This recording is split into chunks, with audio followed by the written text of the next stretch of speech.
Jejak di Balik Kabut. Audiobook novel silat. Cerita, Esa Mintarja. Bab 47. Sejenak wajah Sekarsari menegang. Namun kemudian bibirnya mulai tersenyum sambil berkata, "Tidak, Kanjeng Sultan. Itu tidak perlu. Mereka bersalah.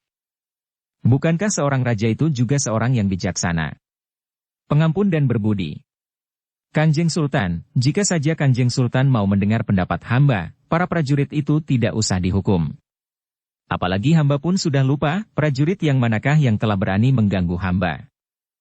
Jadi, hamba hanya mohon, para prajurit yang bertugas itu diganti saja. Bukan hanya sekelompok petugas pada saat tertentu, tetapi kesatuannya pun harus diganti." Kanjeng Sultan menarik nafas panjang. Katanya, "Beruntunglah mereka, karena kau seorang perempuan yang baik hati. Kenapa mereka yang ditugaskan untuk menjaga para tawanan itu tidak diserahkan saja kepada para pelayan dalam? Mereka juga prajurit. Mereka harus bertanggung jawab langsung kepada Baginda. Apakah sebaiknya demikian menurut pendapatmu?" Hamba, Sinuhun. Baiklah. Aku akan memikirkannya. Terima kasih, Kanjeng Sultan. Hamba akan merasa lebih aman dengan para pelayan dalam daripada para prajurit yang terbiasa berada di peperangan. Perlakuan terhadap Kakang Mas Harya Wisaka pun tentu akan berbeda. Meskipun hamba tidak lagi merasa terikat dengan Kakang Mas Harya Wisaka, tetapi hamba merasa kasihan juga bila melihat perlakuan yang semena-mena terhadap Kakang Mas Harya Wisaka. Memang para tawanan dalam jenis kesalahan apapun tidak boleh diperlakukan semena-mena, Sekarsari. Karena itu, aku setuju dengan pendapatmu. Aku akan segera memerintahkan untuk mengganti para petugas itu." Sekarsari tersenyum. Sambil menyembah ia pun kemudian menundukkan kepalanya dan berdesis. "Hamba mengucapkan terima kasih, Paduka." Kanjeng Sultan pun justru telah turun dari tempat duduknya. Mendekati Sekarsari.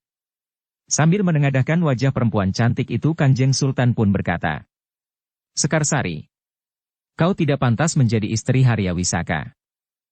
"Apa yang pantas bagi hamba, Paduka?" Kanjeng Sultan tidak menjawab. Tetapi diangkatnya kedua lengan Sekarsari untuk bangkit berdiri. Di hari-hari berikutnya, Sekarsari menjadi semakin bebas berada di istana. Bahkan tidak hanya di siang hari, tetapi juga di malam hari. Kanjeng Sultan Hadiwijaya benar-benar telah tenggelam di dalam mimpi indahnya bersama perempuan yang bernama Sekarsari. Seperti biasanya, tidak seorang pun di dalam istana Pajang yang dapat mencegahnya. Ki Gede Pemanahan yang mempunyai pengaruh yang besar terhadap Kanjeng Sultan pun tidak dapat. Yang sangat mengejutkan adalah perintah Kanjeng Sultan untuk menggantikan para prajurit yang bertugas menjaga Harya Wisaka. Yang kemudian mendapat perintah untuk bertugas adalah sekelompok para pelayan dalam yang memang memiliki kemampuan sebagaimana para prajurit. Namun demikian, ada juga perbedaan watak dari kesatuan yang berbeda itu. Ketika hal itu ditanyakan oleh Ki Gede Pemanahan, maka Kanjeng Sultan pun menjawab, "Para penjaga itu harus langsung bertanggung jawab kepadaku. Harya Wisaka adalah seorang tawanan yang sangat berbahaya. Harya Wisaka adalah seorang pemberontak, Paduka. Ya, itulah sebabnya, ia harus mendapat penjagaan yang sangat ketat." Ki Gede Pemanahan memang tidak dapat berbuat apa-apa. Bahkan Ki Gede tidak dapat menelusuri kenapa Kanjeng Sultan telah menjatuhkan perintah itu. Namun Ki Gede itu menjadi semakin curiga, ketika seorang kepercayaannya memberikan laporan kepadanya, bahwa ia melihat Sekarsari sedang berjalan tergesa-gesa berdua dengan seorang lurah pelayan dalam. Seorang lurah yang masih muda. Apakah ada hubungannya dengan Harya Wisaka? Arah pikiranku tidak ke sana, Ki Gede. Lalu apa? Mereka nampak sangat mesra. Lurah pelayan dalam itu memang seorang lurah muda yang gagah dan tampan. Jika Kanjeng Sultan mengetahuinya, lurah yang berwajah tampan itu akan dapat digantung atau dipancung di alun-alun. Apakah yang harus aku lakukan, Ki Gede? Tidak apa-apa. Tetapi awasi tempat tahanan Harya Wisaka itu. Jangan terlalu dekat. Jika para pelayan dalam itu mengetahuinya, mereka akan tersinggung. Aku juga akan berbicara dengan Ki Tumenggung Wiradilaga, pemimpin pelayan dalam Pajang. Aku akan memperingatkannya bahwa Harya Wisaka adalah tawanan yang sangat berbahaya. Prajurit itu mengangguk dalam-dalam sambil berkata, "Baiklah, Ki Gede. Aku akan selalu mengawasinya. Aku sekarang mohon diri." Hari itu juga Ki Gede Pemanahan telah menemui Ki Tumenggung Wiradilaga. Dengan hati-hati Ki Gede memperingatkan bahwa Harya Wisaka adalah tawanan yang sangat penting dan berbahaya. "Ya, Ki Gede." Ki Tumenggung Wiradilaga mengangguk hormat. "Satu tanggung jawab yang berat. Tetapi aku sudah menempatkan orang-orang yang baik di sekitar bilik tawanan Harya Wisaka."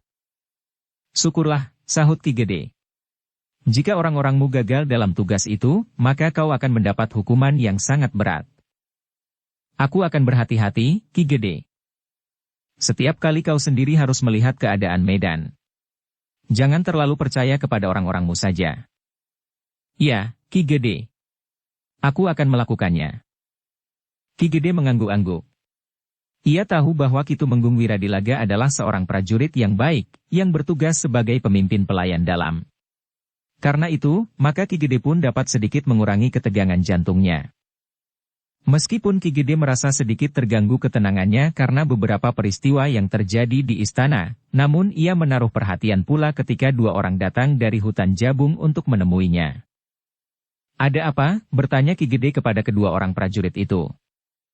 "Kami mendapat perintah dari Ki Panengah untuk menghadap Ki Gede." "Apakah ada persoalan yang penting?"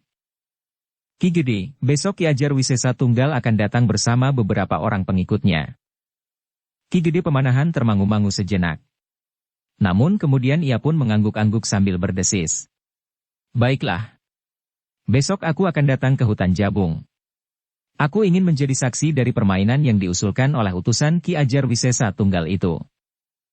Ki Panengah dan Ki Waskita memang berharap, jika Ki Gede sempat dan tidak ada halangan apapun untuk datang ke hutan Jabung. Ki Panengah dan Ki Waskita mohon izin untuk menyiagakan para prajurit jika Ki Ajar Wisesa Tunggal melanggar persetujuan kesepakatan.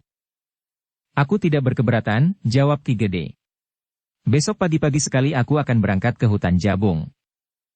Kedua orang prajurit itu pun kemudian segera minta diri. Sementara Ki Gede pun berpesan, "Lakukan pengamatan di sekitar lingkungan. Siapkan pasukanmu sejak malam nanti." "Ya, Ki Gede." Kita tidak mempercayai Ki Ajar Wisesa Tunggal itu sepenuhnya, ia adalah orang yang tidak mempunyai keterikatan dengan apa saja. Juga dengan janji dan kata-katanya sendiri. "Baik, Ki Gede. Nanti akan kami sampaikan kepada Ki Lurah." Demikianlah, sepeninggal kedua orang prajurit itu, Ki Gede pun telah memanggil seorang lurah prajurit kepercayaannya. Diperintahkannya untuk memilih 5 orang terbaiknya yang besok akan diajaknya pergi ke hutan Jabung. "Ki Gede akan pergi ke hutan Jabung?" "Ya. Ada sedikit permainan yang memerlukan saksi. Kita akan menjadi saksi besok." Malam itu, Ki Gede telah mendapat izin dari Kanjeng Sultan, bahwa besok Ki Gede akan pergi ke hutan Jabung. Sekali lagi Ki Gede mengutarakan niat Pangeran Benawa untuk turun ke gelanggang. Jika Kanjeng Sultan berkenan. Tetapi tanggapan Kanjeng Sultan masih sama saja. Rasa-rasanya Kanjeng Sultan tidak menaruh perhatian terhadap putranya itu. Perhatian Kanjeng Sultan sepenuhnya sedang tertuju kepada seorang perempuan. Seperti ketika Ki Gede memberitahukan hal itu sebelumnya, maka Kanjeng Sultan pun berkata, "Terserah kepada Kakang Pemanahan.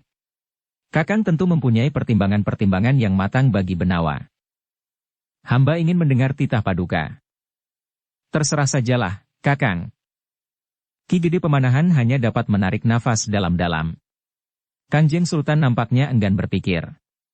Karena itu dibebankannya tanggung jawab sepenuhnya kepada Ki Gede Pemanahan. Jika terjadi sesuatu yang tidak diinginkan, maka leherkulah taruhannya, berkata Ki Gede di dalam hati. Tetapi Ki Gede Pemanahan memang tidak dapat mendesak Kanjeng Sultan untuk menentukan sikapnya terhadap Pangeran Benawa. Dengan kecewa Ki Gede Pemanahan pun minta diri. Namun Kanjeng Sultan itu masih berpesan. "Berhati-hatilah, Kakang." "Hamba akan berhati-hati, Kanjeng Sultan. Mohon restu." "Aku percaya kepada Kakang." Malam itu Ki Gede Pemanahan telah berkemas. Pengenalannya yang tidak terlalu banyak tentang Ki Ajar Wisesa Tunggal memaksanya harus berhati-hati. Tetapi di hutan Jabung telah ada sepasukan prajurit yang jika diperlukan siap untuk bertempur. Pagi-pagi sekali, sebelum matahari terbit, Ki Gede Pemanahan sudah berangkat ke hutan Jabung. Ia ingin sampai di hutan itu mendahului kedatangan Ki Ajar Wisesa Tunggal dan orang-orangnya. 5 orang prajurit pilihan telah ikut bersamanya. Ketika mereka sampai di hutan Jabung, matahari masih rendah di timur. Ki Ajar Wisesa Tunggal memang belum datang sebagaimana diharapkan. Sejenak Ki Gede sempat mengamati kesiagaan para prajurit. Meskipun mereka masih tidak mengenakan pakaian keprajuritan mereka, karena mereka akan tetap berada di pekerjaan mereka, namun mereka berada dalam kesiagaan penuh untuk bertempur setiap saat diperlukan. Tempat mereka bekerja pun telah mereka atur sesuai dengan kemungkinan yang dapat terjadi di hutan Jabung itu. Untuk beberapa saat Ki Gede masih menunggu. Bahkan ketika matahari sepenggalah Ki Gede berkata kepada Ki Panengah dan Ki Waskita. Orang itu dapat saja tidak datang hari ini. Tetapi esok atau lusa sesuai dengan wataknya. Keputusannya dapat berubah setiap saat menurut keinginannya yang berubah-ubah. Terpaksa kita yang harus menyesuaikan diri. Tidak. Kita dapat juga berbuat sekehendak kita. Jika mereka datang, kita tidak perlu menghiraukannya, sahut Pangeran Benawa. Kita minta mereka menunggu sampai esok. Jika mereka tidak mau, bertanya Ki Gede Pemanahan. Ada 2 kemungkinan. Kita biarkan mereka pergi, atau kita lumatkan mereka hari ini di sini. Ki Gede Pemanahan tersenyum. Katanya, kita tidak perlu menjadi seperti mereka. Pangeran Benawa tidak menjawab. Tetapi dibaca pada wajahnya, nampak bahwa Pangeran Benawa benar-benar ingin mencoba mengeterapkan sikap itu terhadap Ki Ajar Wisesa Tunggal. Ketika matahari menjadi semakin tinggi, menjelang puncak langit, barulah sekelompok orang-orang mendatangi padepokan yang masih bersifat sementara itu, sedang padepokan yang sesungguhnya masih dalam pembangunan. Ki Panengah, Ki Waskita, Raden Sutawijaya, Pangeran Benawa, Paksi dan beberapa orang cantrik yang lain telah turun menyongsong sekelompok orang-orang berkuda itu. Tetapi Ki Gede Pemanahan tetap duduk di pendapa bangunan induk padepokan sementara itu. Ternyata sikap Ki Gede itu adalah sikap yang tepat sekali. Ketika iring-iringan orang berkuda itu memasuki regol halaman, mereka telah berloncatan turun dari kuda mereka. Tetapi seorang di antara mereka masih tetap duduk di atas punggung kudanya. Orang yang di punggung kuda itulah Ki Ajar Wisesa Tunggal, desis Ki Panengah. Para muridnya mengangguk-angguk. Namun Pangeran Benawa pun berkata, orang itu memang gila. Ketika mereka mendekati orang-orang yang menyambut kedatangannya, yang diucapkan Ki Ajar Wisesa Tunggal itu justru sebuah pertanyaan. Kaliankah yang membuat peraturan bahwa orang yang naik kuda harus turun di halaman padepokan burukmu ini? Ki Panengah tidak menjawab pertanyaan itu, tetapi ia justru bertanya. Kau kenal aku, Ki Ajar? Ki Ajar itu mengerutkan dahinya. Dipandanginya Ki Panengah dengan saksama. Kemudian katanya. Namamu bukan Panengah. Juga bukan Waskita. Inilah yang bernama Ki Waskita, berkata Ki Panengah sambil menunjuk Ki Waskita. Jadi kau siapa? Aku Ki Panengah. Kau senang nama itu? Ya. Pakailah. Aku tidak berkeberatan. Pangeran Benawa mulai terbakar jantungnya. Namun di sebelahnya berdiri Raden Sutawijaya yang setiap kali menggamitnya. Aku ingin mempersilahkan kalian duduk di pendapa. Ki Ajar Wisesa Tunggal itu pun akhirnya turun pula dari kudanya. Katanya. Aku ingin naik dan duduk di pendapa itu. Silahkan, Ki Ajar. Namun Ki Ajar itu pun tertegun sejenak. Dilihatnya seorang yang sudah duduk di pendapa. Dengan serta-merta ia pun bertanya. Siapakah yang sudah duduk di pendapa itu? Ki Gede Pemanahan. Ki Gede Pemanahan? Ki Ajar itu mengulangi. Bukankah kau mengenalnya atau setidak-tidaknya pernah mendengar namanya? Ya. Tentu. Setiap orang Pajang tentu pernah mendengar namanya. Tanpa dipersilahkan lagi, Ki Ajar Wisesa Tunggal itu pun segera naik ke pendapa. Tanpa memberikan hormat sama sekali kepada Ki Gede Pemanahan ia melangkah mendekat. Sambil berdiri tegak Ki Ajar Wisesa Tunggal itu pun bertanya. Kaukah yang bernama Ki Gede Pemanahan? Ki Gede menarik nafas dalam-dalam. Tetapi dengan nada rendah ia menjawab. "Iya, Kisanak. Akulah Pemanahan." "Kau siapa?" "Kau tentu sudah mengenal aku atau mendengar namaku disebut-sebut. Aku adalah Ki Ajar Wisesa Tunggal." "Silahkan duduk, Ki Ajar." Ki Gede Pemanahan mempersilahkannya tanpa bangkit berdiri di tempat duduknya. Ki Ajar itu termangu-mangu sejenak. Lalu katanya, "Rasa-rasanya aku ingin duduk di situ." Ki Ajar itu pun kemudian duduk di pendapa itu. Tetapi ia tidak duduk di atas tikar yang sudah terbentang. Ditariknya sehelai dari tikar-tikar yang terbentang itu untuk duduk di tengah-tengah pendapa. "Suruh mereka duduk di sini. Masing-masing membawa tikar sendiri." Ki Panengah dan Ki Waskita memang menjadi agak canggung. Namun tiba-tiba saja Pangeran Benawa menarik mereka berdua dan dengan sedikit memaksa agar mereka duduk bersama Ki Gede Pemanahan. "Suruh mereka duduk di sini," terdengar sekali lagi suara berat Ki Ajar Wisesa Tunggal. Raden Sutawijayalah yang kemudian duduk di hadapan Ki Ajar Wisesa Tunggal itu bersama Paksi. Tetapi Pangeran Benawa telah menahan agar Ki Panengah dan Ki Waskita tidak mendekati. Ki Ajar Wisesa Tunggal itu pun kemudian berkata lebih keras lagi. Suaranya bagaikan guntur yang menggetarkan langit. Pendapa itu telah terguncang dan nyaris runtuh. "Suruh mereka duduk di sini." Ternyata Ki Wisesa Tunggal itu telah memamerkan kemampuan aji gelap ngampar yang dimilikinya. Tetapi kekuatan aji gelap ngampar itu tidak mengejutkan sama sekali. Orang-orang berilmu tinggi dari perguruan Ki Panengah tidak terpengaruh sama sekali dengan getar aji gelap ngampar, meskipun mereka harus meningkatkan daya tahan mereka. Terutama bagi bagian dalam tubuh mereka. Karena itu, mereka seakan-akan tidak mendengar dan tidak mengetahui bahwa pendapa yang mereka pergunakan sementara itu terguncang. Mereka masih saja duduk di tempat mereka masing-masing. Bahkan Raden Sutawijaya dan Paksi yang duduk di hadapan Ki Ajar Wisesa Tunggal itu masih saja duduk sambil tersenyum-senyum. Wajah Ki Ajar itu nampak berkeringat. Tidak ada seorang pun dari mereka yang duduk bersama-sama Ki Gede Pemanahan berpindah tempat. Aji gelap ngampar yang dilontarkan itu sama sekali tidak berpengaruh atas orang-orang dari padepokan Ki Panengah. Ki Gede Pemanahan masih tetap duduk di tempatnya. Ki Panengah dan Ki Waskita duduk beberapa jengkal dari Ki Gede. Di sebelahnya lagi adalah Pangeran Benawa. Namun tiba-tiba saja Pangeran Benawa itu bangkit berdiri. Ki Panengah dan Ki Waskita tidak sempat menangkap pergelangan tangannya. "Mau apa anak itu?" desis Ki Gede Pemanahan. Pangeran Benawa pun kemudian menarik sehelai tikar lagi. Tetapi tidak dibawa mendekati Ki Ajar Wisesa Tunggal. Tetapi ditariknya tikar itu ke sudut. Tiba-tiba saja Pangeran Benawa itu berbaring di atas tikar itu. Bahkan Pangeran Benawa itu pun telah memejamkan matanya. "Aku mengantuk," berkata Pangeran Benawa. "Jika saat berkelahi itu tiba, bangunkan aku." Wajah Ki Ajar Wisesa Tunggal menjadi merah. Dengan garang ia berkata, "Hi, siapa kau?" "Murid Ki Panengah." "Pantas, kau tidak tahu aturan sama sekali. Aku tamu padepokan ini masih berada di sini, kau tidur di situ." Tetapi Pangeran Benawa itu pun bertanya, "Siapakah yang telah membuat aturan itu? Kau? Atau siapa?"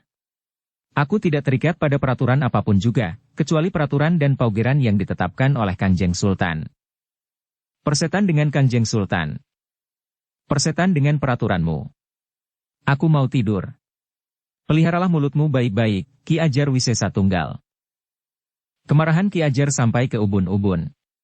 Tiba-tiba saja ia meloncat bangkit. Namun bersamaan dengan itu, Raden Sutawijaya dan Paksi yang duduk di hadapannya telah bangkit pula dan bersiap menghadapi segala kemungkinan. Sementara Pangeran Benawa masih tetap berbaring. Bahkan dengan lantang Pangeran Benawa itu pun berkata, "Kau tidak boleh marah, Ki Ajar, sebagaimana Ki Panengah juga tidak marah ketika kau tidak mau turun dari kudamu saat kau memasuki halaman padepokan ini, karena kau merasa tidak terikat pada peraturan yang ada. Sekarang, biar saja aku berbuat sesuka hatiku tanpa menghiraukan peraturan, sopan santun dan unggah-ungguh. Setan kau, aku ingin melumatkan mulutmu. Aku masih memerlukan mulutku, Ki Ajar." Kemarahan Ki Ajar tidak terbendung lagi. Tiba-tiba saja ia pun berteriak, "Kita turun ke halaman. Kita mulai pertarungan itu." 5 orang dari perguruanku dan 5 orang dari perguruan Ki Panengah. Selebihnya orang-orangku akan menjadi saksi bahwa nama besar perguruan Ki Panengah akan runtuh. Pajang akan segera berpaling dari perguruan ini kepada perguruanku, sehingga semua bantuan, uang dan kelengkapan akan mengalir ke padepokanku. Istana Pajang hanya akan menghargai orang yang tahu dan patuh kepada peraturan dan paugeran. Kecuali jika kau yang menjadi raja di Pajang. Itu tidak mustahil, sahut Ki Ajar Wisesa Tunggal. Tetapi Pangeran Benawa yang masih berbaring itu tertawa berkepanjangan. Ki Ajar itu pun sekali lagi berteriak. Kita akan segera mulai. Makin cepat makin baik. Ki Ajar tidak menunggu jawaban. Ia pun segera melangkah turun ke halaman. Ki Panengah, Ki Waskita dan Ki Gede Pemanahan pun telah bangkit pula. Mereka pun segera turun pula ke halaman, sementara Raden Sutawijaya menghampiri Pangeran Benawa sambil berkata, "Marilah. Kita turun ke halaman. Bukankah kau menunggu saat seperti ini?" Pangeran Benawa bangkit berdiri. Katanya, Ajar Edan itu harus dipaksa untuk mengerti paugeran sebagai tatanan kehidupan yang harus dianut dan dipatuhi oleh masyarakat. Kita akan mendapat kesempatan nanti. Pangeran Benawa tidak berkata apa-apa lagi. Tapi ia pun segera turun pula ke halaman. Dalam pada itu, Ki Ajar Wisesa Tunggal itu pun berkata, kita akan memperbandingkan ilmu dari 5 orang dari padepokanku dan 5 orang dari padepokan Ki Panengah. Kita tidak akan menentukan siapa melawan siapa. Tetapi 5 orang melawan 5 orang. Ki Panengah dan Ki Waskita menarik nafas panjang. Justru sebelum mereka mengusulkan, Ki Ajar Wisesa Tunggal sudah menyebutnya. Ketika mereka berpaling kepada Ki Gede Pemanahan, maka Ki Gede itu pun menganggukkan kepalanya sambil tersenyum. Karena itu, maka Ki Panengah pun berkata, baiklah, Ki Ajar. Kita masing-masing akan turun bersama 5 orang yang akan berhadapan dengan 5 orang. Ini adalah satu kesepakatan. Apa artinya kesepakatan? Bertanya Ki Ajar. Kita masing-masing harus tunduk pada kesepakatan itu. Jika tiba-tiba timbul niat yang lain, kenapa kita harus terbelenggu dengan kesepakatan? Baik, yang menjawab adalah Pangeran Benawa yang juga sudah turun ke halaman. Kemudian ia pun berkata lantang. Ki Lurah, siapkan para prajurit. Semuanya. Jika nanti tiba-tiba aku bermimpi buruk, aku ingin kalian semuanya turun ke arena untuk membantai orang-orang yang berani datang memasuki padepokan kita. Ki Ajar mengerutkan dahinya. Katanya, itu pikiran gila. Bukan pikiran gila. Hanya kalau tiba-tiba timbul niat yang lain. Tetapi itu bukan sifat laki-laki. Apa arti sifat seseorang dihadapkan kepada kesepakatan?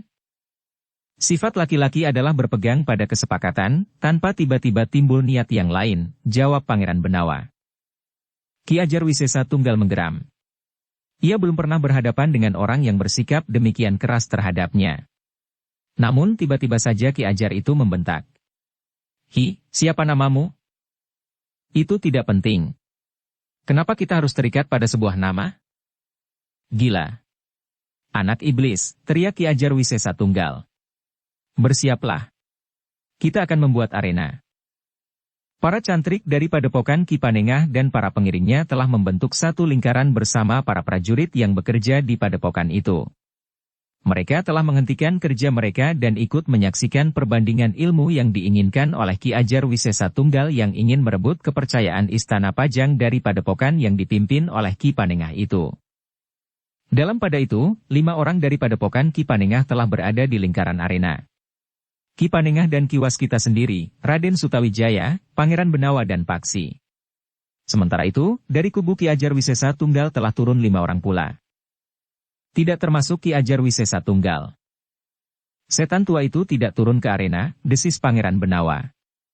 Raden Sutawijaya termangu-mangu pula. Namun ketika ia memandang Ki Gede Pemanahan, maka Ki Gede itu pun mengangguk.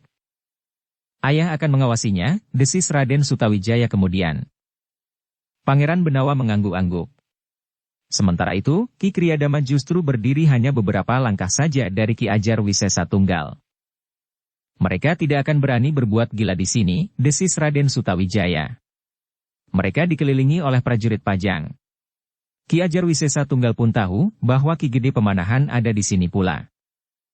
Pangeran Benawa masih mengangguk-angguk. Sementara itu, Ki Panengah yang berdiri di sebelah Paksi pun berdesis. Berhati-hatilah, Paksi. Kau akan menjadi taruhan. Ya, Guru. Apakah orang yang bernama Semburuwangi itu ada di antara mereka? Tidak, Guru. Tetapi Ki Surakanda ada di antara 5 orang itu. Ya. Nampaknya orang itu sangat yakin akan dapat mengalahkan kita dan membawamu kepada Ki Semburuwangi. Tetapi bukankah Ki Ajar Wisesa Tunggal tidak menyebut-nyebut namaku? Tetapi jika mereka benar-benar menang, Surakanda tidak akan melupakan perjanjian itu, meskipun seperti sikap Pangeran Benawa, tiba-tiba saja dapat timbul niat yang lain. Paksi tersenyum. Sementara Ki Waskita pun berkata, itu hanya satu cara untuk menutupi kelicikan-kelicikan yang selalu dilakukan oleh Ki Ajar Wisesa Tunggal. Ia sengaja berbuat agar dirinya dianggap tidak mau terikat kepada segala bentuk peraturan dan paugeran. Tepat, sahut Ki Panengah. Namun dalam pada itu, Ki Ajar Wisesa Tunggal pun telah berteriak. Bersiap-siaplah. Kalian masing-masing 5 orang. Sekali lagi aku katakan, bahwa kalian 5 orang berhadapan dengan 5 orang. Namun tiba-tiba seperti yang dikatakan oleh Ki Panengah, Surakanda itu pun berteriak. Jika kami menang, kami akan membawa Paksi bersama kami. Paksi tidak dapat menolak. Tetapi seperti sudah diduga pula, Pangeran Benawa pun menyahut. Persetan dengan kesepakatan. Jika tiba-tiba aku mempunyai keinginan lain, terserah kepadaku. Itu perbuatan licik. Hi, apa artinya licik? Aku tidak pernah mendengar kata-kata itu sehingga aku tidak tahu artinya, jawab Pangeran Benawa. Bahkan sekali lagi Pangeran Benawa itu berteriak. Ki Lurah, siapkan prajuritmu. Aku dapat saja mengigau menurut selera mulutku.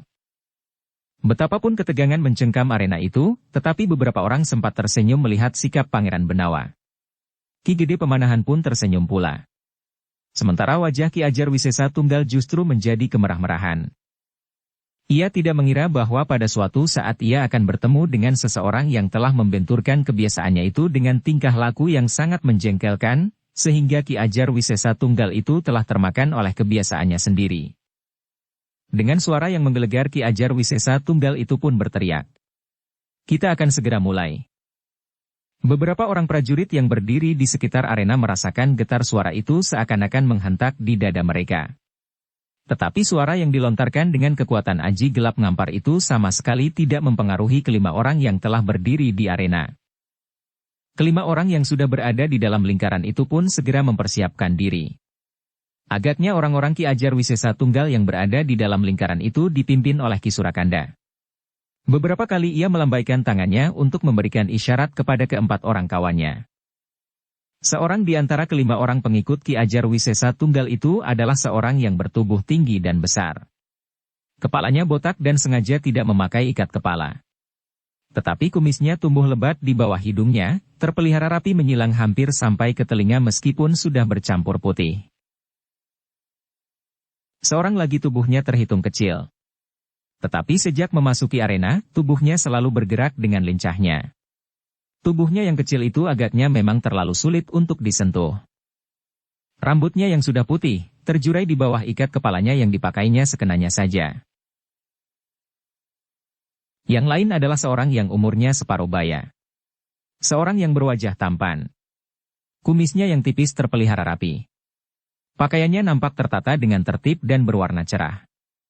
Seorang lagi justru sangat menarik perhatian. Seorang tua yang bertubuh kurus dan tidak mengenakan baju, sehingga tulang-tulang iganya nampak mengambang di dadanya. Sepasang matanya yang cekung memancarkan kilatan-kilatan kemampuannya yang tinggi. Ki Panengah memperhatikan orang itu sejenak. Kemudian ia pun berdesis. Orang inilah yang harus mendapat perhatian utama. Raden Sutawijaya yang memiliki ilmu seakan-akan tidak terbatas itu pun berkata. Lintang Worawari. Ki Panengah dan Ki Waskita mengerutkan dahinya. Perlahan Ki Waskita berdesis. Raden yakin? Ya. Serahkan orang itu kepadaku meskipun kita akhirnya akan bekerja bersama. Tetapi Pangeran Benawa justru tertawa. Namun sebelum ia mengatakan sesuatu, Raden Sutawijaya berdesis. Hus. Mereka sudah siap. Pangeran Benawa menarik nafas dalam-dalam. Dengan malas ia melangkah menjauhi Raden Sutawijaya. Ketika ia lewat di depan Paksi, ia pun berdesis. Jangan terlalu jauh dari Kakang Mas Sutawijaya. Mata orang yang tidak berbaju itu sangat berbahaya. Ia memiliki ilmu lintang warawari. Ternyata ada juga jenis ilmu yang belum diketahuinya. Tanpa ditentukan sebelumnya, Ki Ajar Wisesa Tunggal itu telah menempatkan diri untuk memimpin perbandingan ilmu antara dua padepokan itu. 10 orang yang berada di dalam arena itu sama sekali tidak bersenjata. Sementara itu, Ki Gede Pemanahan pun mengerutkan dahinya ketika ia melihat orang yang tidak berbaju itu. Di sisi lain, Ki Kriyadama pun menjadi tegang. Ternyata Ki Ajar Wisesa Tunggal tidak bermain-main dengan acaranya itu. Ki Kriyadama pun menaruh perhatian terbesar kepada orang tua kurus yang tidak berbaju itu. Dalam pada itu, para prajurit yang berada di sekitar arena itu pun menyadari bahwa orang-orang yang berada di dalam arena itu adalah orang-orang yang berilmu sangat tinggi. Namun seperti dikatakan oleh Pangeran Benawa, mereka pun harus bersiap menghadapi kemungkinan yang paling buruk. Beberapa saat kemudian, maka orang-orang yang sudah berada di arena itu pun telah menyebar.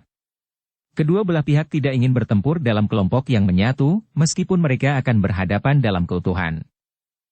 Ternyata bukan hanya Pangeran Benawa yang memperingatkan Paksi, tetapi Raden Sutawijaya pun berdesis di telinga Paksi sambil lalu. Hindari orang tidak berbaju itu.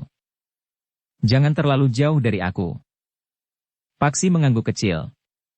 Tetapi dengan demikian ia menyadari betapa berbahayanya orang kurus yang tidak berbaju itu. Dalam pada itu, terdengar suara Ki Ajar Wisesa Tunggal berteriak nyaring. Suaranya meninggi menggetarkan arena itu. Kenapa kalian tidak segera mulai? Ki Surakandalah yang pertama-tama meloncat menyerang. Dendamnya benar-benar tertuju kepada Paksi. Namun dengan demikian, kedua orang guru Paksi, Raden Sutawijaya dan Pangeran Benawa justru tidak terlalu mencemaskannya lagi. Serangan Ki Surakanda berarti bahwa untuk sementara Paksi tidak akan berhadapan langsung dengan orang yang tidak berbaju itu. Dalam pada itu, Raden Sutawijayalah yang melangkah mendekati orang yang tidak berbaju itu. Sambil tersenyum Raden Sutawijaya pun berdesis. Kita belum saling mengenal, Kisanak. Tetapi di luar dugaan Sutawijaya, ternyata orang itu terlalu garang. Yang pertama-tama diucapkan adalah umpatan kasar. Kemudian katanya, "Kau mau apa tikus kecil?" "Ah, jangan begitu, Kisanak. Mungkin dalam pertemuan ini kita akan dapat saling menimba ilmu.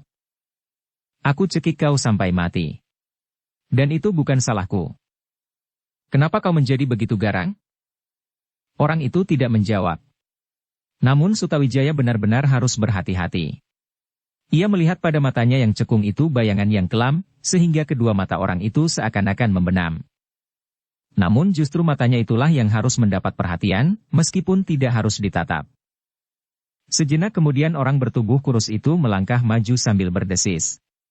"Berjongkoklah, supaya kau tidak mengalami perlakuan buruk.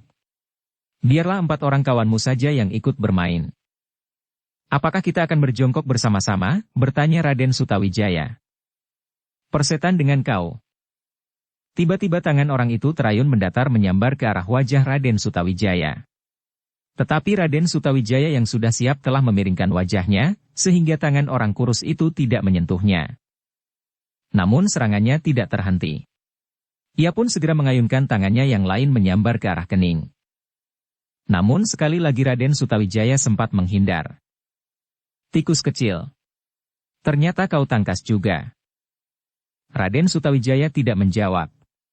Sementara itu, orang kurus itu mendesak terus sambil mengayunkan kedua tangannya berganti-ganti.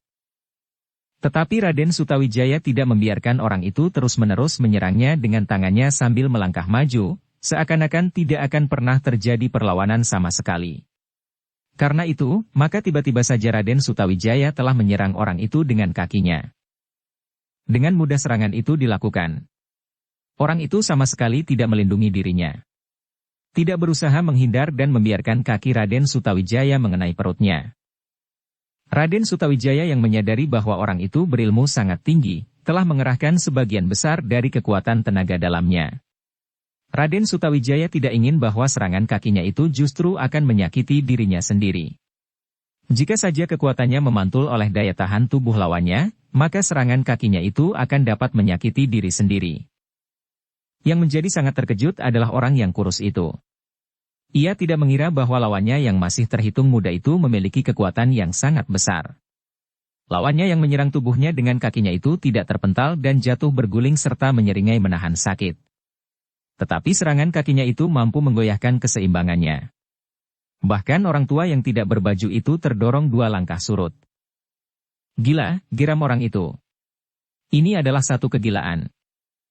Kenapa? Bertanya Raden Sutawijaya. Kau mempunyai kekuatan yang demikian besarnya. Aku lebih muda darimu, Kek. Bukankah wajar jika wadahku masih lebih kuat dari wadahmu? Tetapi kekuatan seseorang tidak tergantung kepada kemampuan kewadagan saja. Aku percaya. Seandainya ilmu kita seimbang, maka kemudaanku adalah satu kelebihan di antara kita. Ilmu kita seimbang, bertanya orang tua itu. Kenapa? Orang tua itu tertawa berkepanjangan sehingga perutnya yang tipis itu terguncang-guncang. Kau membuat perutku sakit, Kisanak. Raden Sutawijaya tidak menjawab. Tetapi ia sempat memandang orang-orang di seputar arena. Hampir semua orang memandang orang kurus yang sedang tertawa itu. Bahkan, orang-orang yang sedang berada di arena pun telah berpaling kepadanya. Sedangkan Ki Ajar Wisesa Tunggal, tanpa mengetahui persoalannya telah ikut tertawa pula. Kau lucu, Kisanak, berkata orang itu sambil tertawa. Ya, kawan-kawanku juga mengatakan aku lucu, jawab Raden Sutawijaya. Tutup mulutmu, tiba-tiba orang tua kurus itu membentak. Raden Sutawijaya pun terdiam. Sementara orang tua itu berkata, ternyata kau tidak menyadari dengan siapa kau berhadapan. Bukankah sudah aku katakan, kita belum saling mengenal? Akulah yang dikenal dengan sebutan Ki Ageng Carang Cendana. Wah. Kenapa? Tidak apa-apa. Aku senang mendengar nama Ki Ageng. Wajah orang yang menyebut dirinya Ki Ageng Carang Cendana itu menggeram. Dipandanginya Raden Sutawijaya dengan tajamnya. Terasa angin semilir menyentuh tubuh Raden Sutawijaya. Demikian segarnya menyapu wajahnya, seakan-akan Raden Sutawijaya berada di sejuknya bayangan pohon yang rindang, di saat matahari menjadi terik. Raden Sutawijaya menarik nafas dalam-dalam. Ia sadar bahwa orang yang menyebut dirinya Ki Ageng Carang Cendana itu menjadi sangat marah. Orang itu sudah mulai menyerangnya. Angin yang segar itu dapat membuat seseorang menjadi sangat mengantuk, sehingga kehilangan pemusatan nalar budi meskipun di medan pertempuran. Tetapi Raden Sutawijaya adalah seorang yang memiliki ilmu seakan-akan tidak terbatas. Karena itu, maka dengan penuh kesadaran, ia telah meredam lapisan pertama ilmu lintang warawari yang tersimpan di dalam diri orang tidak berbaju itu. Lewat pandangan matanya ia mampu membuat lawannya menjadi lemah dengan 1000 macam cara. Raden Sutawijaya tiba-tiba menguap. Matanya menjadi redup. Namun sebenarnya lah bahwa ia sama sekali tidak terpengaruh oleh lapisan pertama ilmu lawannya itu. Aku sudah menyebut namaku. Siapakah namamu? Bertanya Ki Ageng Carang Cendana. Raden Sutawijaya mengusap matanya. Dengan nada dalam ia pun menjawab. Namaku Sasangka. Aku adalah murid sulung perguruan Ki Panengah. Ki Ageng Carang Cendana menarik nafas panjang. Katanya. Namamu bagus. Jika kau murid sulung Ki Panengah, maka kau merasa bahwa di antara murid-muridnya yang lain, kau adalah murid yang memiliki ilmu tertinggi. Raden Sutawijaya menggeleng. Katanya. Tidak. Ada 2 orang saudaraku yang memiliki ilmu seimbang dengan aku. Murid kedua dan ketiga. Namanya Wijang dan Paksi. Ia juga berada di arena ini. Ki Ageng Carang Cendana mengangguk-angguk. Ia pun kemudian memandang berkeliling. Orang-orang di sekitarnya sudah mulai bergeser dan bahkan saling menjajagi kemampuan lawan. Kalian akan sangat menyesal dengan melayani tantangan Ki Ajar Wisesa Tunggal. Tetapi Sutawijaya menggeleng. Katanya. Tidak. Kami tidak menyesal. Perbandingan ilmu ini akan dapat menambah luasnya wawasan kami terhadap ilmu kanuragan. Kau salah, Sasangka. Setelah perbandingan ilmu ini, kalian tidak akan pernah mampu menyimpan ilmu yang paling dasar sekalipun.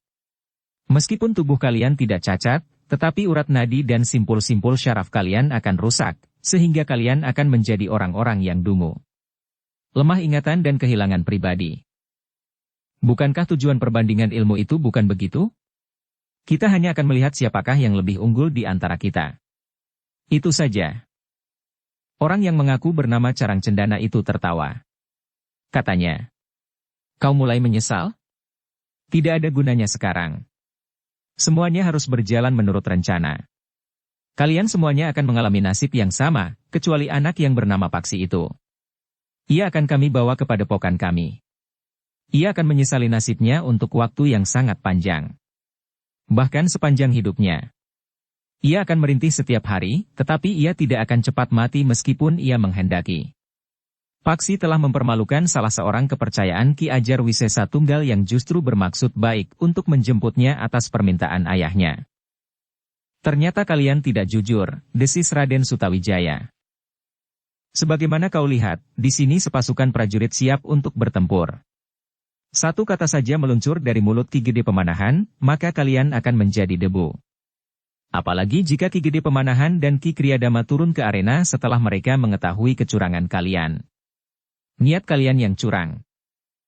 Bukankah dalam perkelahian dapat saja terjadi kecelakaan sehingga kalian akan menjadi orang yang tidak waras seumur hidup kalian? Jika itu terjadi tiba-tiba, memang tidak akan dapat dipersalahkan. Tetapi kali ini kau sudah merencanakannya. Tinggal kejantananmu dan kawan-kawanmu termasuk gurumu. Apakah kalian pengecut atau bukan? Baiklah. Jika demikian, jelas bagiku, apa yang harus aku lakukan." Ki Ageng Carang Cendana itu pun tertawa. Kembali terasa angin berhembus semilir mengusap wajah Raden Sutawijaya. Pada saat yang demikian, Raden Sutawijaya sengaja memandang ke pusat mata Ki Ageng Carang Cendana yang seakan-akan tersembunyi di dalam lubang yang sangat dalam. Pada mata itu, Raden Sutawijaya seakan-akan melihat kabut tipis yang mengepul, berhembus bersama semilirnya angin itu ke wajahnya. Raden Sutawijaya itu pun menguap. Sementara itu terdengar suara Ki Ageng Carang Cendana. "Jangan mengantuk, anak manis. Kita berada di tengah-tengah gelanggang pertarungan." Raden Sutawijaya tidak menjawab. Namun angin lembut itu pun masih saja terasa. Tidak henti-hentinya. Sementara itu sekali lagi Raden Sutawijaya menguap. "Jika udara panas bagaikan mencekik, aku senang dapat berbicara dengan kau, Ki Ageng Carang Cendana." "Kenapa?" "Terasa kesejukan berhembus mengusap tubuhku. Aku memang mengantuk. Tetapi jangan takut bahwa aku akan tertidur, karena aku sadar, kita berada di arena." Tetapi beberapa kali kau menguap. Matamu jadi redup, tidurlah anak manis. Raden Sutawijaya merasakan sentuhan kekuatan ilmu Ki Ageng Carang Cendana sejak mereka mulai. Namun Raden Sutawijaya tidak juga memejamkan matanya. "Tidurlah, Sasangka. Sudah waktunya kau tidur dan tidak akan pernah dapat bangun dengan kesadaran yang utuh." Tetapi Raden Sutawijaya itu menjawab. "Kenapa bukan kau saja yang tidur, Ki Ageng? Aku tidak biasa tidur di arena." Dahi Ki Ageng itu pun berkerut. Ia melihat Raden Sutawijaya masih berdiri tegak.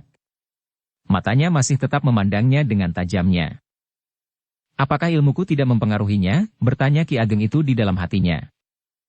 Tetapi Raden Sutawijaya itu pun justru tersenyum sambil bertanya. "Ki Ageng, apakah Ki Ageng sudah terbiasa menjadi pemomong kanak-kanak sehingga mempunyai kemampuan lebih untuk dapat menidurkannya?" "Anak iblis kau. Kenapa kau menguap?" bertanya Ki Ageng. "Sudah aku katakan, anginmu terasa semilir menyejukkan. Sayang kita berada di arena pertarungan, sehingga aku tidak boleh tertidur." Ki Ageng Carang Cendana pun kemudian yakin bahwa lawannya tidak terpengaruh oleh ilmunya. Bahkan agaknya ia telah mampu menebaknya dan berpura-pura menguap. Kemarahan Ki Ageng Carang Cendana itu pun bagaikan membakar jantungnya. Tiba-tiba saja ia meloncat menyerang Raden Sutawijaya. Tangannya yang terayun didahului dengan sambaran angin yang tajam, yang seakan-akan menusuk sampai ke tulang. "Agaknya orang ini memang sangat berbahaya," berkata Raden Sutawijaya di dalam hatinya. Ia langsung pada tataran ilmu yang tinggi seakan-akan tanpa ancang-ancang. Sebenarnya lah Ki Ageng Carang Cendana tidak merasa perlu menjajagi ilmu lawannya. Demikian yakin akan kemampuannya, maka Ki Ageng berniat langsung menghancurkan lawannya dan membuatnya tidak berdaya untuk seterusnya.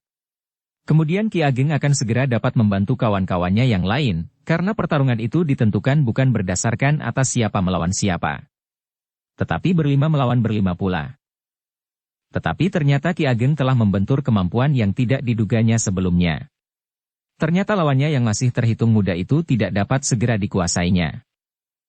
Ayunan tangannya yang diharapkannya dapat mengakhiri perlawanan orang yang menyebut dirinya Sasangka itu, ternyata tidak menyentuh kening. Raden Sutawijaya masih sempat memiringkan kepalanya ketika ayunan tangan itu dengan cepatnya menyambar ke arah wajahnya.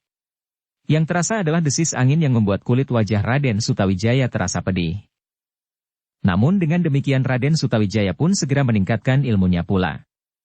Ia tidak dapat bermain-main menghadapi orang yang memiliki kemampuan yang sangat tinggi itu. Karena itulah, maka pertarungan di antara kedua orang yang berilmu sangat tinggi itu dengan cepat telah menjadi semakin sengit. Keduanya saling mendesak. Serangan dibalas dengan serangan. Ki Ageng Carangcendana menjadi semakin marah. Lawannya yang masih terhitung muda itu masih mampu mengimbangi ilmunya. Serangannya di awal pertempuran sama sekali tidak menyusutkan kesadaran dan kemampuan lawannya itu. Bahkan lawannya itu semakin lama menjadi semakin garang. Sementara itu, yang lain pun telah terlibat dalam pertempuran yang sengit. Untuk sementara ternyata mereka terikat seorang melawan seorang. Ki Ajar Wisesa Tunggal memperhatikan pertarungan di arena yang luas itu dengan jantung yang berdebaran. Yang menjadi pusat perhatiannya adalah orang yang tidak berbaju, yang menyebut dirinya Ki Ageng Carangcendana itu. Ki Ajar Wisesa Tunggal melihat Ki Ageng mulai mengerahkan kemampuannya. Aneh, berkata Ki Ajar di dalam hatinya. Siapakah lawan Ki Ageng sehingga ia tidak segera dapat menundukkannya? Jika Ki Ageng ingin bermain-main, bukanlah waktunya. Ia harus segera mengurangi jumlah lawan, sehingga ia dapat membantu kawannya menghadapi lawan-lawannya. Sehingga dengan demikian, maka satu demi satu kelima orang dari padepokan Ki Panengah itu dapat dilumpuhkan. Seperti yang direncanakan, maka orang-orang yang dikalahkan itu akan tetap hidup. Tetapi hidupnya tidak akan berarti apa-apa. Bagian dalam tubuhnya akan dirusakkannya sehingga meskipun wujud kewadagannya masih tetap utuh, tetapi ada bagian-bagian dalam tubuhnya yang tidak dapat bekerja dengan wajar. Dengan demikian, maka perguruan Ki Panengah itu dengan sendirinya akan berakhir sampai di sini. Ki Gede Pemanahan yang hadir di pinggir arena itu akan dapat melihat apa yang sebenarnya terjadi, sehingga ia akan berpaling dari perguruan ini ke perguruanku. Dengan demikian segala macam bantuan itu akan mengalir dari Istana Pajang ke padepokanku. Anak-anak para pemimpin di Pajang pun akan dikirim ke padepokanku untuk berguru dalam olah kanuragan. Tetapi kenyataan itu ada di hadapannya. Ki Ageng Carangcendana harus mengerahkan kemampuannya untuk menundukkan lawannya. Bahkan ternyata Ki Ageng Carangcendana rasa-rasanya harus berpacu dengan kawan-kawannya yang lain. Apa yang terjadi dengan Ki Ageng? Pertanyaan itu selalu mengganggu jantung Ki Ajar Wisesa Tunggal. Tetapi sebenarnya lah Ki Ageng mengalami kesulitan untuk dengan cepat menundukkan lawannya yang terhitung masih muda itu. Di lingkaran pertarungan yang lain, Paksi yang masih sangat muda dibandingkan dengan lawannya itu, berloncatan dengan tangkasnya.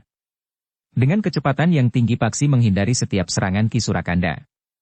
Namun sekali-kali Paksi pun berusaha menjajaki kekuatan lawannya dengan menangkis serangannya. Benturan-benturan kecil yang terjadi, memperingatkan Ki Surakanda agar berhati-hati menghadapi Paksi. Paksi telah mempermalukan Ki Semburuwangi di hadapan ayahnya yang ingin mengirimkan Paksi ke padepokannya dengan pesan khusus.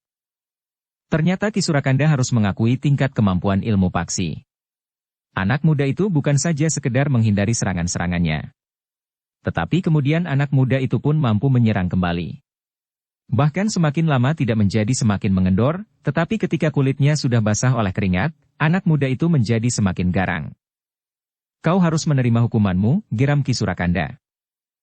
Kau harus berada di padepokanku untuk menjalani satu kehidupan yang tentu tidak kau senangi.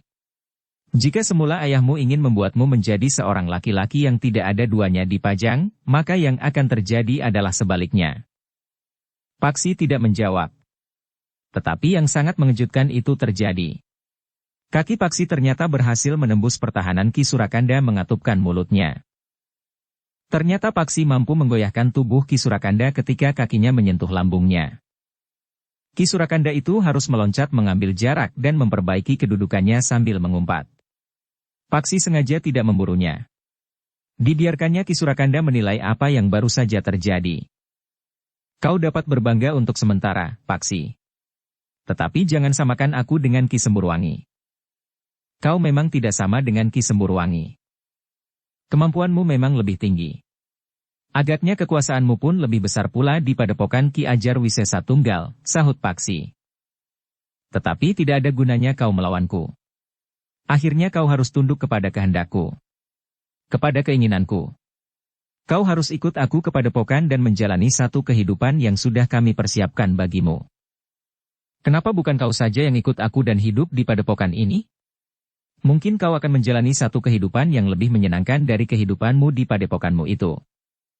Ki Surakanda menggeletakkan giginya. Paksi memang keras kepala. Ia sama sekali tidak nampak gentar menghadapi keadaan yang gawat itu. Ketika keduanya kembali bertempur, maka Ki Surakanda semakin merasakan bahwa Paksi memang berilmu tinggi. Karena itu, maka Surakanda harus mengerahkan kemampuannya untuk dapat menundukkan anak muda itu. Tetapi ternyata sulit untuk dapat mengatasi Paksi. Meskipun tataran ilmu Ki Surakanda sudah hampir sampai ke puncak, namun Paksi masih tetap mampu mengimbanginya. Sekali-sekali serangan Ki Surakanda memang mampu menembus pertahanan Paksi. Kaki Ki Surakanda sempat mengenai dada Paksi sehingga Paksi terdorong beberapa langkah surut. Tetapi Paksi tidak memaksa diri untuk mempertahankan keseimbangannya. Paksi justru menjatuhkan diri dan berguling menjauhi lawannya. Ketika ia melihat lawannya meloncat memburunya, maka Paksi itu pun telah melenting berdiri dan siap menghadapi lawannya. Bahkan ketika Ki Surakanda menghentikan langkahnya, Paksilah yang justru meloncat menyerang dengan cepatnya meskipun serangannya itu tidak menyentuh sasaran. Sebenarnya lah bahwa Ki Surakanda harus memperhatikan kenyataan itu dengan bersungguh-sungguh, bahwa ia tidak segera dapat mengalahkan anak muda yang bernama Paksi itu. Ketika Ki Surakanda sempat memperhatikan Ki Ageng Carangcendana sejenak, maka jantungnya berdesir. Tepat pada saat ia memperhatikan orang tua tidak berbaju itu, telapak tangan Raden Sutawijaya yang terbuka, menghantam dada Ki Ageng di arah jantungnya. Ki Ageng Carangcendana itu terdorong 2 langkah surut, namun keseimbangannya sempat menjadi goyah. Tetapi lawannya tidak memburunya. Meskipun ia meloncat maju, namun lawannya yang masih terhitung muda itu telah menunda serangannya. Apa yang sebenarnya telah terjadi dengan Ki Ageng Carangcendana? Bertanya Ki Surakanda di dalam hatinya. Ki Ageng Carangcendana adalah salah seorang yang diharapkan dapat menyelesaikan lawannya dalam waktu singkat. Kemudian ia akan dapat membantu kawan-kawannya yang membutuhkan bantuannya. Itulah sebabnya, Ki Ajar Wisesa Tunggal menentukan untuk membuat pertarungan dalam kebulatan kelompok. Tetapi ternyata Ki Ageng Carangcendana tidak segera menyelesaikan lawannya. Bahkan lawannya yang masih terhitung muda itu telah menggoyahkan pertahanannya. Bersambung ke bab 48. Dukung kami dengan subscribe, follow, like, komen dan share. Terima kasih.